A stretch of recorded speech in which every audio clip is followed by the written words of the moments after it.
House Democrats are now on their second day of their annual retreat. They decided to stay in D.C. because, you got to keep the government open. As the party steps up its attacks on President Trump ahead of the high-stakes midterm elections. Former Vice President Joe Biden gave the keynote speech yesterday, using much of it to attack the president and Republicans who support him. Folks, look, put it in simple, starkest terms. The president is looking out for himself only, and the Republican Party seems to be only looking out for the president. And so it's our job to remind the American people that we're looking out for them. All right, here on board to talk about this for our power panel, Amos Snead, former press secretary for Republican Roy Blunt, who's now a Missouri senator. Michael Starr Hopkins, Democratic strategist, attorney, and contributor for The Hill.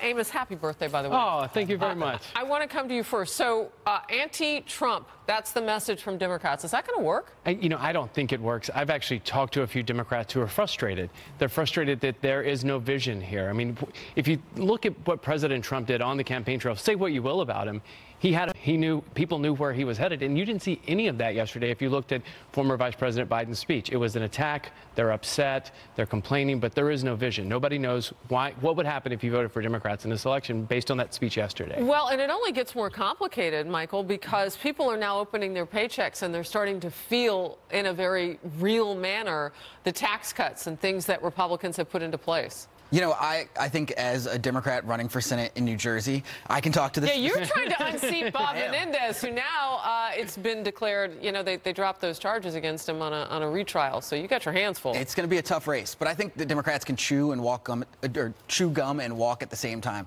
And what I mean by that is we can criticize the president while also talking about the economy. And I think that that's important because all Americans, whether you're What are you going to say about the economy? Because you didn't have a message when Hillary Clinton ran. In fact, she skipped those Rust Belt states where they really wanted to have that conversation. So what's the message? I think we need to talk about infrastructure. I think we need to talk about a living wage, making sure that people have, who are working 40 hours a week. Wages are better now than they've been in years. They are, but they're not also improving along the middle class and lower class, and that's what we need to see. Amos, I'm doing your job, please.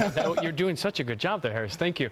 I think if you look at this, you have Biden's speech yesterday, you have Nancy Pelosi on the House floor for 8 hours, and if you look, even yesterday, the National Republican Congressional Committee, the fundraising arm of the Republicans in the House, they doubled their fundraising in the 8 hours that Pelosi was on the floor.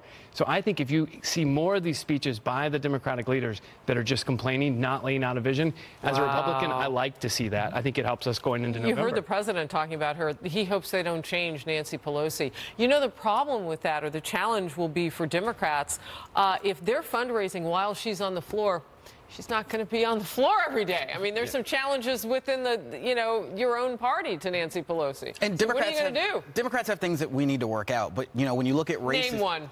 We need to work sure that the middle class feels like we're working for them. That's one thing that we missed during the 2016. That's what you always have been about. What happened? Why did Democrats fall away from that? I think Democrats got distracted. We did a lot of trying to defend President Obama and some of the more racial attacks that were going on and stopped focusing on the economy. And I think that at the end of the day, people want to know how their lives are going to get better. And so I think Democrats need a simple message on how their lives are going to get better. That's a new excuse. I hadn't heard that one. Defending Barack Obama.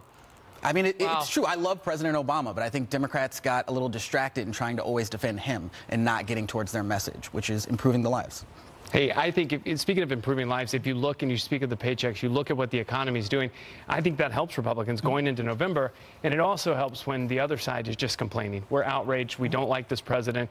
Okay, but what are you going to do? Tell us what we're voting for. And we've yet to see that. So as a Republican, I think that puts us in a good spot going into November. I do think all Americans are sick of kind of the political anxiety that's going on. It's always something with the president. It's Porter. It's, Kelly saying that Dreamers are lazy. It's always something. And I think people are tired of it. All right, I want to give you a chance to jump in there, but I want to show this Quinnipiac poll, which shows Democrats maintaining a 9-point lead over Republicans in a generic ballot polling for the House if it were held today. But that advantage is actually down 4 points from late January. There are a whole lot of things that are happening. Democrats held a double-digit lead over the GOP previously. Amos? Yeah, you're watching this lead slip. And I think if you look at the news that we've seen coming out of Washington the past few weeks, that's why you're seeing it. And I think as you look at this speech that happened yesterday, and we'll see there's another day today, what's going to come out of that. But I think we'll continue to see that number drop down. I think it's going to be very tight going into Election Day. But I think right now you're seeing a momentum shift. I was curious if the Republicans were fundraising while Nancy Pelosi was on the floor. Yeah, absolutely. I think there were a lot of people paying attention, and it was working.